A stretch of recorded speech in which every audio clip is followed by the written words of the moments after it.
अनुराग ओझा जी उभरते हुए नौजवान हैं, यूट्यूब पर सोशल साइट्स पर छाए हैं, बहुत बेहतरीन बेबाक बोलते हैं और मौजूदा सरकार के तमाम पॉलिसियों का खुलकर विरोध करते हैं।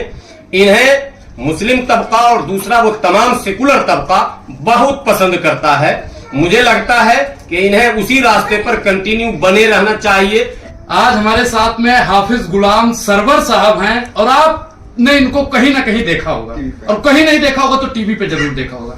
मैं हमेशा बोलता हूँ टीवी मत देखो, लेकिन अगर आप टीवी देखते हैं तो इनको जरूर देखो। अब साहब आप बताइए, टीवी पर आप क्यों आते हैं? और आते हैं तो मतलब मैंने सुना है कि आप थोड़ा वो वाला करते हैं। नहीं, बहुत अच्छा सवाल किया। पहले मैं बता दूं कि अनुराग ओझा एक अच्छे वक्ता हैं, तो जब वक्ता है तो एंकर भी अच्छे हो सकते हैं। इस समय एंकर की भूमिका में है। नहीं, मैं अमीश देवगन और रवि वो नहीं, उससे हट के ईश्वर न करे कि वैसे आप बने।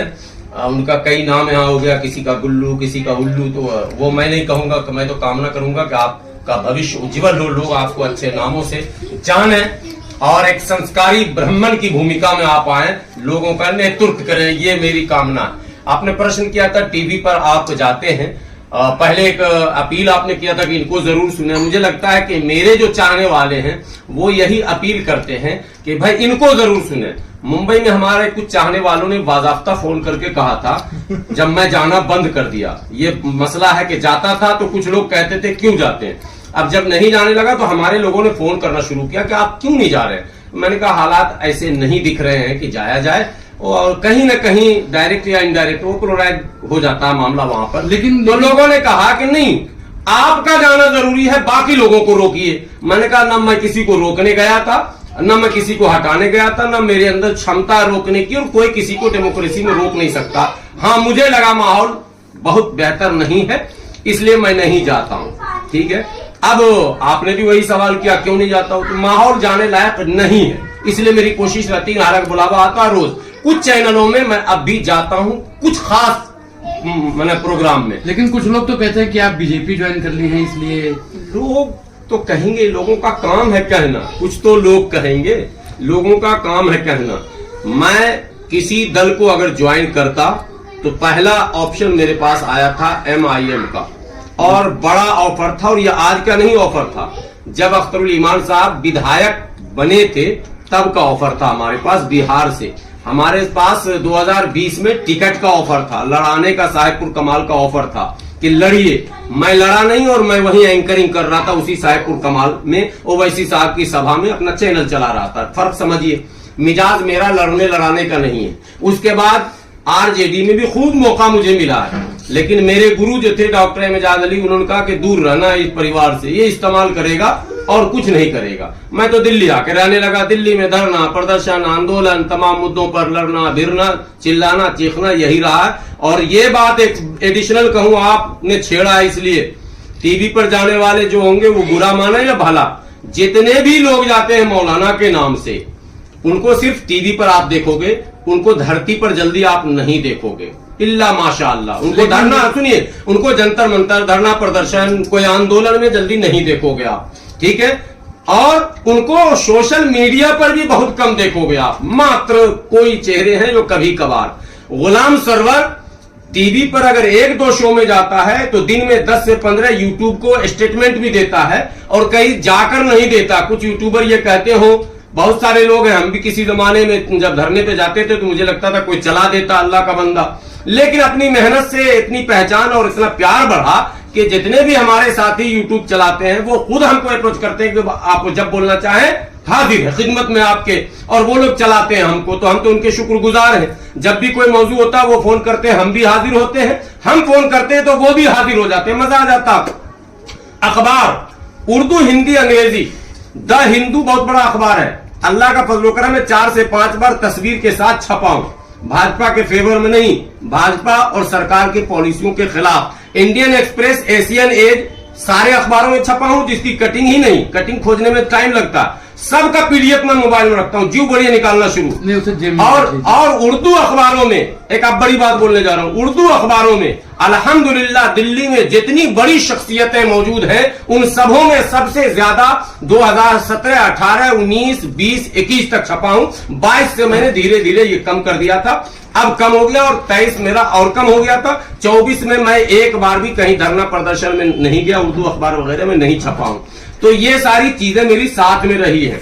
अब रही बात के कुछ खास मुद्दे अगर होंगे तो टीवी पे जाने का कसम उसम नहीं खाए कि नहीं जाएंगे, जाएंगे। कुछ खास चैनलों में जाएंगे, कुछ खास प्रोग्राम में जाएंगे, कुछ खास मौजू पर अगर बुलाया जाए आरोप लगते तो हैं जाएंगे। लेकिन आप पे आरोप लगते हैं कि आपको पैसा नहीं मिल रहा है इसलिए नहीं जा रहे हैं। तो इसका मतलब जिनको जो जा रहे हैं उनको पैसा मिल रहा, दोनों बात हो जाएगा फिर। देखिए एक बात मैं बता दूं, हम लोग जिस कम्युनिटी में हैं, जिस कम्युनिटी में मुसलमान, ये इसके मुकद्दर में है आरोप झेलना। जाते तो पंडित जी भी हैं, आप तो देखते ही होंगे कि आप दूसरों को मना करते हैं, कभी तो टीवी देख ही लेते होंगे, और टीवी नहीं देखेंगे मोबाइल पर भी, सोशल साइट पे भी वो आया हुआ है, यूट्यूब पे तो सब है, सारा चैनल है। तो पंडित जी भी जाते हैं, पंडित जी के बारे में कोई टीका टिप्पणी नहीं करता है। नहीं, लोग कहते हैं मौलाना जी को 5,000 रुपए दे दो, पंडित जी को कितना मिलता है? मौलाना को 5,000, पंडित जी को कितना मिलता है? नहीं, लोग कहते हैं, मैं नहीं कहता। लोग ही से मैं पूछ रहा हूँ, तो लोग बताएंगे ना, वो तो कमेंट में बताएंगे। कभी भी जब मैच होगा तो इंडिया और पाकिस्तान दोनों होगा, जो अच्छा खेलेगा दोनों खिलाड़ी को मिलेगा। जानते हैं, जीतने वाले को भी मिलता है ट्रॉफी और हारने वाले को भी मिलता है। मतलब इन्होंने साफ कर दिया इनको मिलता था। नहीं, अभी सुनी पूरी बात तो सुने ने। अगर पंडित जी को मिलता है तो मुल्ला जी को भी मिलता होगा, समझिए पहले।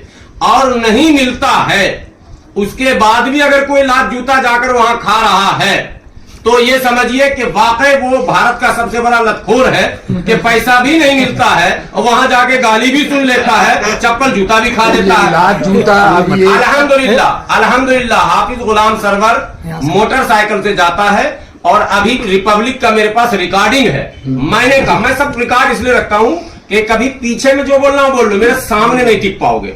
रिपब्लिक टीवी का गेस्ट जो उसको क्या बोलते हैं, हाल ही में एक रात जूता चला था तो वो पूछता थूकता सब है मेरे पास।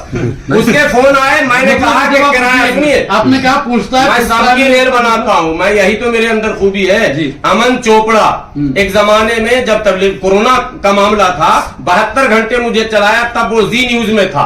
आप लोगों को याद होगा, ऑपरेशन वायरस यूट्यूब पर खोल लीजिए, आपके व्यूवर्स भी ऑपरेशन वायरस लिखेंगे मेरा आ जाएगा। तो वो जो तिहाड़ी है, क्या नाम है, वो डीएनए पूरा फुल डीएनए मेरे ऊपर बनाया, फुल पूरा 1 घंटे का जो डीएनए है वो गुलाम सरवर के ऊपर है। और 72 घंटे जी न्यूज चलाया।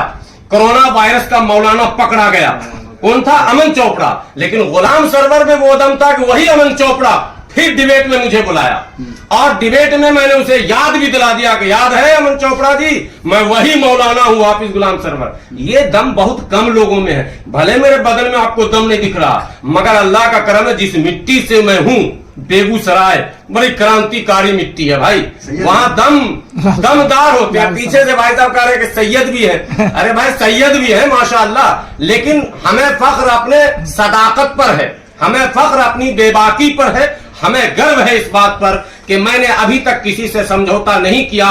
बहुतेरे लोगों को देखा, वो नेताओं के दरबार में जाते हैं, मैं आज तक किसी नेता के दरबार में नहीं गया अनुराग जी, न किसी कांग्रेस नेता। उदित राज जिसने मुझे दिल्ली बुलाया, बड़ी बात बोल रहा हूं, उदित राज ने ही मुझे दिल्ली बुलाया था।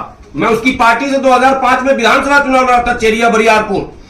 उदित राज ने कहा तुम्हारे अंदर दम है, राष्ट्रीय नेता बनाऊंगा, दिल्ली आओ। उदित राज जीत गया, मैं 5 साल तक कभी मिलने नहीं गया, और आज भी वो कांग्रेस का केकेसी का राष्ट्रीय अध्यक्ष, मैं मिलने नहीं जाता। एक दिन प्रोग्राम में दावत देने गया तो उसने कहा अरे तुम तो बहुत ऊंचे लेवल के आदमी हो गए हो, कम से कम चाय पीने ही आ जाया करो। मैं वो स्वाभिमानी हूं। सुनिए, किसी जमाने में होम मिनिस्ट्री से मुझे निमंत्रण था, मैं बोलता जो था ना तो लोगों को लगता था यार भाजपा के लिए बहुत उपयुक्त मौलाना ये साबित होंगे, और मुझे ऑफर आ गया था। मैंने कहा आप रॉन्ग नंबर डायल कर रहे हो। मैं अपने लोगों को समझाना और बताना चाहता हूं। अच्छा, आप आखिरी में मुस्लिम समाज के लोगों को, अपने समाज के लोगों को क्या मैसेज देना चाहेंगे? सच बोलिए, सच सुनिए, और सच्चे के साथ खड़े रह जाइए, इससे बेहतर कोई कुछ लोग चर्चा कर रहे हैं, उस पर क्या कहेंगे? हम लोगों को उर्दू कायदा में पढ़ाया गया था, सच क्या है, सच सुन। मैं चाहता हूं वही मुसलमान हो जाए, सच कहे, सच सुने, सच्चों के साथ खड़ा रहे। अनुराग ओझा जी उभरते हुए नौजवान हैं, यूट्यूब पर, सोशल साइट्स पर छाए हैं, बहुत बेहतरीन बेबाक बोलते हैं और मौजूदा सरकार के तमाम पॉलिसियों का खुलकर विरोध करते हैं। इन्हें मुस्लिम तबका और दूसरा वो तमाम सेकुलर तबका बहुत पसंद करता है। मुझे लगता है कि इन्हें उसी रास्ते पर कंटिन्यू बने रहना चाहिए। लोग जो आज का माहौल है, जिनको पसंद किया जाता है, कई बार वो आगे चलकर उसी समर्थन का फायदा उठाकर अपना फायदा कर लेते हैं। अनुराग ओझा जी से मेरी विनती है, भविष्य बहुत आपका अभी है, स्वस्थ रहिए, लेकिन कभी समझौता मत कीजिएगा। आप पर जिन लोगों ने भरोसा किया है, जो तबका, उसी की वकालत आप करते रहें। जरूर। हमेशा सेकुलरिज्म के साथ रहें। किसी के ऑफर से कुछ नहीं होता। भाग्य में अगर होगा तो खुद ही मिल जाएगा, वरना ऑफर के चक्कर में, लालच में यदि पड़ेंगे तो आगे का रास्ता बंद हो जाएगा और जो लोग आपके लिए दुआएं कर रहे हैं वो कल होकर आपको गाली देने लगेंगे। इसलिए बिल्कुल आप अड़े रहिए। सही लाइन है, सही दिशा है। मैं भले किसी मुद्दे पर आपसे मेरा मतलब डिबेट हुआ है, हाँ, और फिर होगा, साथ है इसी मार्केट में तो होगा, लेकिन आपसे विनती है, आपकी लाइन लेंथ की मैं तारीफ कर रहा हूं, आप उसी लाइन लेंथ पर रहिए और अड़े रहिए खूंटा ठोक कर, आपका भविष्य उज्जवल होगा। दो लाइन। अब 2 लाइन आखिरी यही है कि इनकी मानसिकता भले ही बीजेपी वाली है, लेकिन ये हमको प्यार करते हैं और आप लोग भी इनको प्यार करते कितने हैं। कांग्रेस समर्थक हैं, चलते चलते भी ये तीर ही चला रहे हैं मेरे ऊपर।